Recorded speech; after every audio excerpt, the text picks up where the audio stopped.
Hey everybody, and welcome to Muscle Maven Radio. I hope you guys are doing wonderfully, enjoying your spring. You're happy and healthy, keeping busy.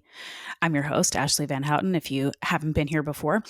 So today, the episode is a little bit different. It's just me talking again, but this is actually just a brief excerpt from a talk that I did that I thought I would repurpose and post here as a podcast because I just thought it was maybe useful for folks who do not have my book yet, It Takes Guts, who are interested in eating organ meats.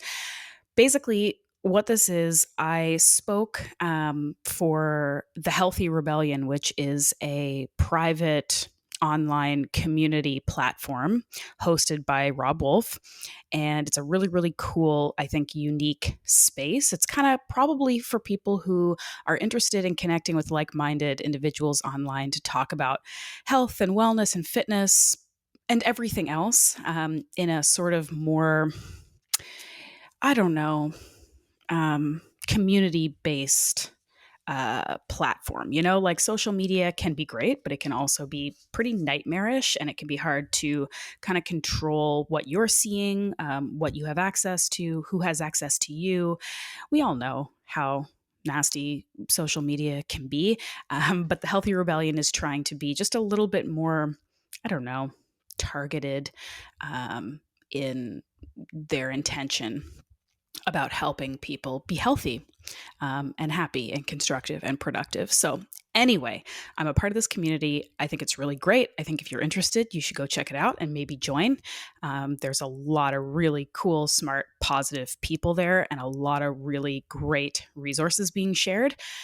So I'm going to put a link to that in the show notes so you can go check out the Healthy Rebellion if you'd like. But anyway, they asked me to come on and talk to them a little bit about organ meats in general, but one organ in particular, because this was around February that I spoke to them, and it was Valentine's Day.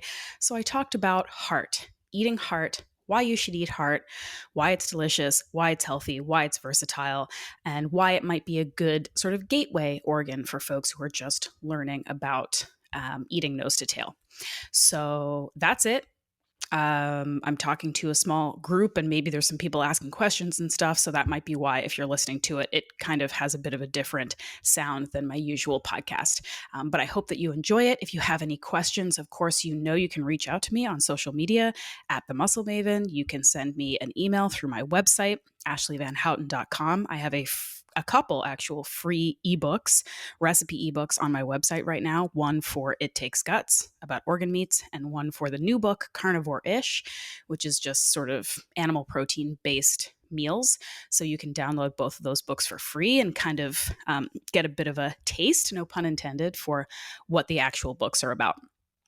So that's it. I hope you enjoy it. I hope you try eating some heart. And if you do, I would love to hear about it.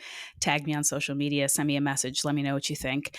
Because it's all about just trying new things, learning new things, expanding our horizons, having fun doing it. So that's it. Without further ado, here is me some more talking about why you should be eating heart. So I wrote the book at the beginning of the pandemic. It's called It Takes Guts. And it was basically sort of, it's kind of like a entry point to eating organ meats for people who already eat meat. And so the distinction here is that I'm not trying to convince everybody to eat organ meats. I'm certainly not trying to convince vegans to eat organ meats. Like, we're not going from 0 to 100 here. Human beings don't really work that way. I'm trying to talk to the vast majority of us who, whether the internet wants you to believe it or not, the vast majority of us do eat meat.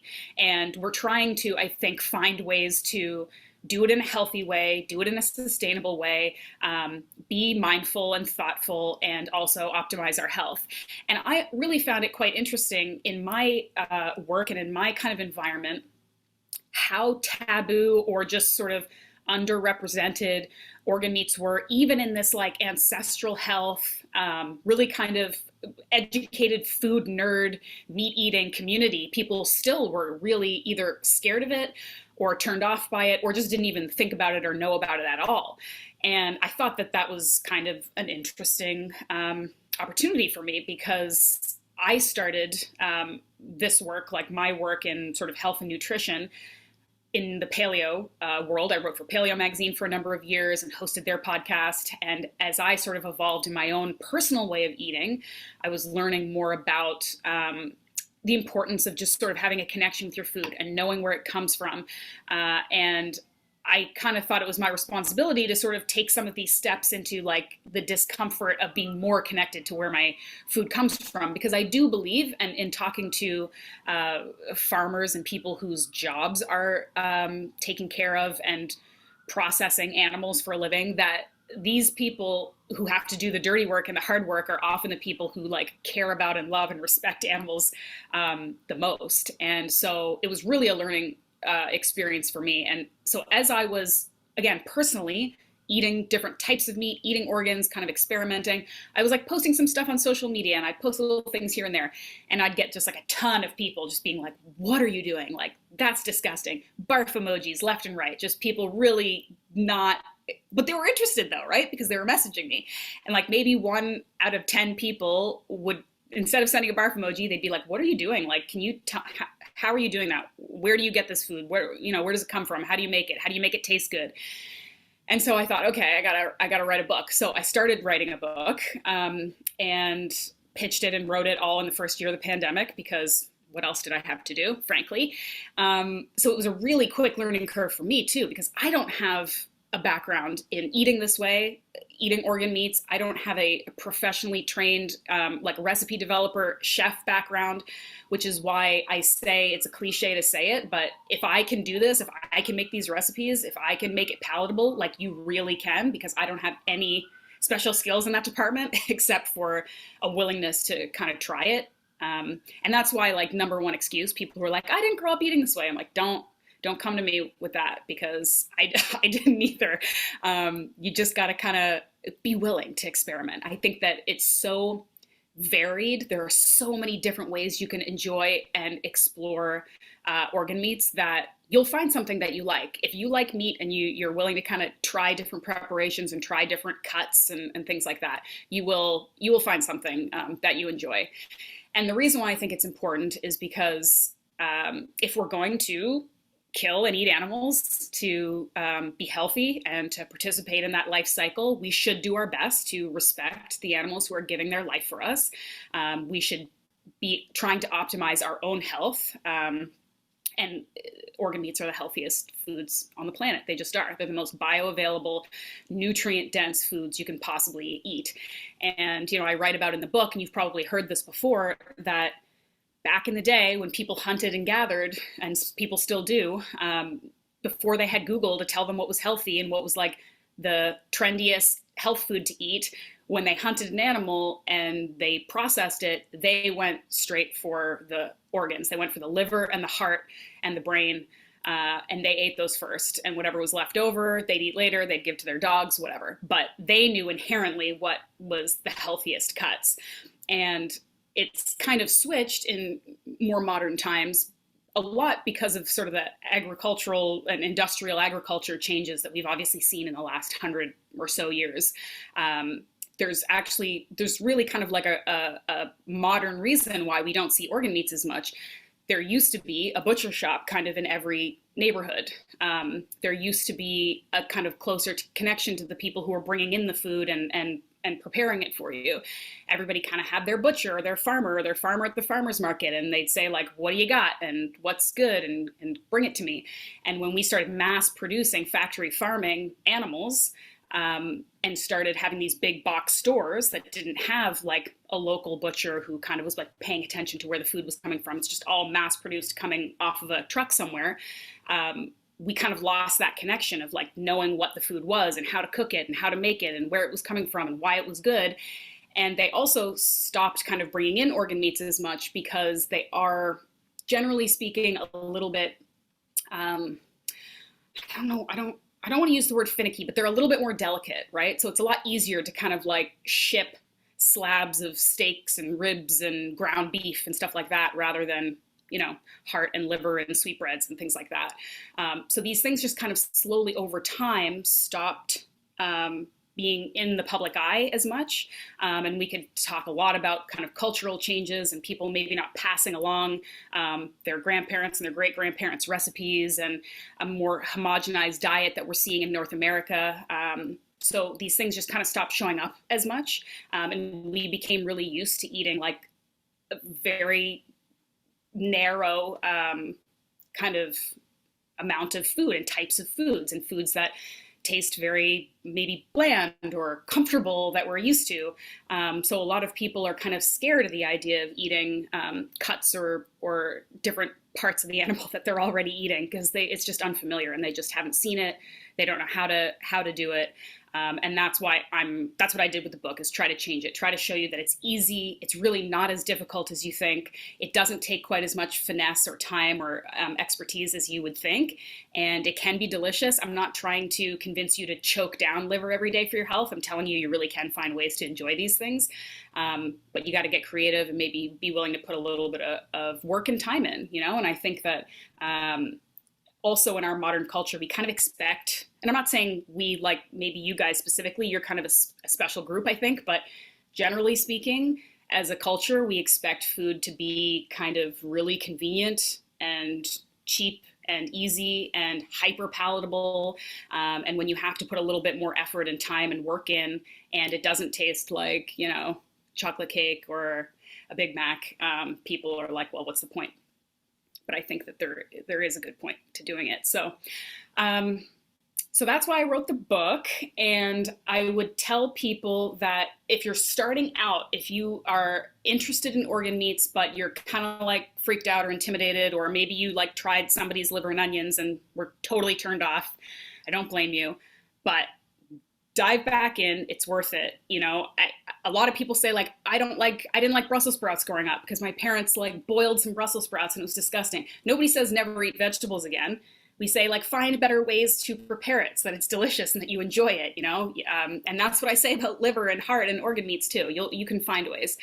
And I think that maybe some high level advice that I would give people is, first, before you do anything else, before you worry about sourcing, before you worry about prep and cooking and recipes, go to a restaurant that makes some of these things, and go have a professional make it for you so that you know what it's supposed to taste like. You can go to like a Mexican restaurant and get tongue tacos, or you can get some pho, like some soup with like tendons and organs in it, and you can get foie gras, and you can get sweetbreads, and like have somebody who knows what they're doing show you how good organ meats can taste, because that can take a little bit of the intimidation factor away from it. And I would say you can also, I'm totally okay with you guys hiding organs in foods you already like. A lot of people feel like this is like cheating, like, oh, I like mix some into my ground beef, but like that's not really doing it. Yeah, it is. You're doing it. Like a healthier version of the food you already like by just kind of like sneaking some of it in. There's absolutely nothing wrong with that at all. And that's very easy to do, because if you guys are already making sausages, burgers, meatballs, meatloaf, stir fries, whatever you're doing, and you're using meat, like let's just incorporate a little bit of organs. And it doesn't have to be liver either. We'll talk about heart in a bit, but it doesn't always have to be liver. A lot of people, again, you're like going from 0 to 100. You're like, I don't like organ meats, so I'm going to go eat some raw beef liver because somebody told me that was healthy. Like, of course you're not going to enjoy that. Like, that's not easy. Like, not a lot of people are going to enjoy that. If you do, great. But that isn't the way you have to do it to be healthy. You can really be very subtle with it. You can work your way up. And that was another idea, work your way up. You can start with smaller animal organs first. A lot of people, again, you might see some folks on the internet who are crushing beef liver and like raw and like buffalo heart tartare and stuff like that. Maybe start with smaller animals, because smaller animal organs are going to be milder than bigger animals. So a chicken liver, a duck liver, duck heart, lamb even, that is going to have a much milder, probably easier to get your palate around than buffalo, bison, beef, larger animals. And again, if we're talking about like the nutrient profiles, it's so sort of like insignificant, really. Like we can say that the king of organ meats is like beef liver, because it has like the highest amounts of all of these vitamins and minerals and antioxidants. But chicken liver is real healthy too, and so is lamb. And Heart is also very, very nutrient dense. It's not quite up to the scale of liver, but it's still really, really good. Because I think one of the things I see a lot of times in just like nutritional coaching in general is that people feel like if they can't do everything perfectly, like don't do it at all. And if I can't stomach beef liver, like organ meats are off the table. It doesn't have to be that way, right? We can be creative and try a lot of different things. Okay, let's talk a little bit about hearts, because I've been talking so much. So heart, you can eat all animals. They're all delicious. The reason why I recommend heart instead of liver for a lot of people is because it is a muscle as well as an organ. So the textural issues that a lot of people have with kidneys, with liver, with sweetbreads, all of these things, you're not really going to get that with heart. It has like that beefy, muscular texture that most people who eat meat are already going to be familiar with and comfortable with. Like I said, smaller hearts are going to be milder tasting. The bigger hearts are going to be stronger tasting. They generally taste of the animal. I thought it was really amazing the first time I bought lamb heart, because I love lamb. I don't know about you guys, but it's like one of my favorite animals to eat. I just think it's delicious. And the heart tasted lamby, like it tasted like you could tell. So if you cook a bunch of different hearts and you like kind of put them in front of me, like I could probably tell you where they come from just tasting the heart, which is kind of cool. So it is kind of a stronger taste than like, the general muscle meat of an animal. It's going to be a bit more gamier and taste of the animal, which for a lot of people isn't a problem. I mean, I like game meats. I kind of like meatier tasting meat, but if you're hesitant about that, that's why going smaller will be better. In terms of prepping them, so smaller hearts like chicken, duck, like small animals, they really require very little prep. You'll probably get them in a package of like a pound or a pound of like a bunch of hearts. And you really just kind of want to like rinse them. If any of them have like if there's any kind of like extra fat or sort of anything on them, like you can just kind of cut it away. But generally, you're really just like rinsing them in water to kind of maybe get rid of any like extra blood that's inside the heart. Bigger hearts, again, a lot of this will generally be done for you, because if you've ever seen a heart like freshly harvested from an animal, we've got all the like valves and ventricles and kind of like tubes coming in and out of the heart. Those don't taste good. They're very rubbery and not really edible. So you'd cut those away, and generally those are going to be gone most of the time.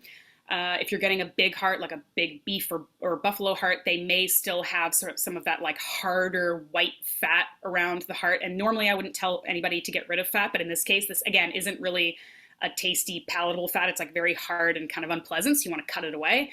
And that's really it. So if you get a big heart and it's got like anything that's sort of rubbery, tough, unpleasant looking or feeling attached to this beautiful red meat of the heart, you're just going to take a sharp knife and cut it away. And that's basically it. You can rinse it. Some people talk about soaking heart for like half an hour before you cook it. I don't personally think that's necessary. I think if you rinse it and you kind of get rid of any like, extraneous blood or obvious, stuff on it, it's a clean meat and it tastes like what it tastes like and it's delicious. I don't feel like soaking it really lessens the flavor any or makes it milder. I don't think there's really any reason to do that. Membrane, that's a good word. Yeah, that's it. Yeah, I don't really have a trick, honestly. I've actually even Googled some like real hunters and stuff and how they do it. I think the key is like having a really sharp, good knife, honestly, and then practice, because there isn't like a trick like, oh, if you slice up here, it all comes off. There really isn't a trick to it. You just kind of have to like play around with it. Yeah, and so the other thing that I love about hearts are that they are extremely versatile. You can do so many things with it. So because again, it's just a muscle meat. So you can, if you have a big heart, one of my favorite recipes in the book is it's stuffed heart. So I think I had in the recipe, it's like chopped bacon, mushroom, onion, and you kind of saute that a little bit. And then you slice open this heart lengthwise, stuff it, wrap it in twine, roast that baby for, I don't know, it's like 45 minutes. And then you have this beautiful, delicious, like it is so impressive looking. When I made it, I was like, I am a chef now. Like I was so proud of myself when I made this, and it was delicious. You slice it, it's this perfectly cooked, meat that has some kind of delicious something in it. It would be great for Thanksgiving. It looks great. It was so easy to do. So you can roast it. You can stuff it and roast it. You can marinate it and barbecue it on skewers, shish kebabs on the grill. You can slice it really thin and like pan fry it in a bunch of ghee with some spices and like make a sandwich if you eat sandwiches. Chicken hearts are really easy because they're so small and simple that I literally just pan fry them like in butter or ghee and some spices, and then I put them in a salad. I put them on top of my vegetables. I just eat them on their own like little kind of popcorn chicken bites. They taste like dark meat chicken. It's funny because they were really like my gateway was chicken hearts. And I remember the first couple times that I posted that I was like making chicken heart stuff and people kept asking me for recipes. This was before the book. And I was like, I don't know what to tell you. Like, you just cook them and then you eat them. Like, there isn't a recipe. They're so simple and so easy and so good. Like, you really don't need a recipe. They're that simple. But, you know, I put them in cold salads, chop them up. Like, I made a Cobb salad, and instead of chicken breast, like boring white chicken breast, I put chicken hearts in there. I make beef jerky. That's a really good one. If any of you guys have a dehydrator, Heart makes delicious jerky. And I'm not quite sure why. I think it might just be maybe like the stronger, slightly chewier texture of a Heart lends itself really, really well to beef jerky. But you get a good marinade, slice it kind of on the thicker side, and don't dehydrate it until it's like really, really tough and dried out. Like, wait till it's just chewy. So delicious. What else do I make? I've got a couple recipes, so I will send you guys some links to some recipes that I pulled out of the book, and a couple other ones that aren't in the book, so you can try them. All right, that's all for today. I know it kind of cut off a little abruptly, but that was basically the gist of the Heart conversation. So if you have any other questions in terms of sourcing, prepping, cooking, whatever, of course, you should probably just buy my book at this point because I lay it all out very detailed, and it takes guts. But if you do have any other questions, feel free to reach out to me and I will help you if I can. If you would like me to do another similar episode like this, or maybe, I don't know, a video tutorial, I need to get on that in terms of how to break down or prep or cook other organs. Maybe you're interested in sweetbreads. Maybe you're interested in kidney or tripe or something else. Let me know. Give me feedback. Send me a message. I will provide for you if you let me know what you need. And if you enjoyed this podcast, please share it with someone who could benefit. Please leave me a rating and review wherever you listen to podcasts, because it really does help me by giving me feedback and letting me know that you want me to keep doing this. So appreciate it. I appreciate you. I hope you have a happy, healthy, sunny week. And I'll see you back here again soon. Thanks, everybody.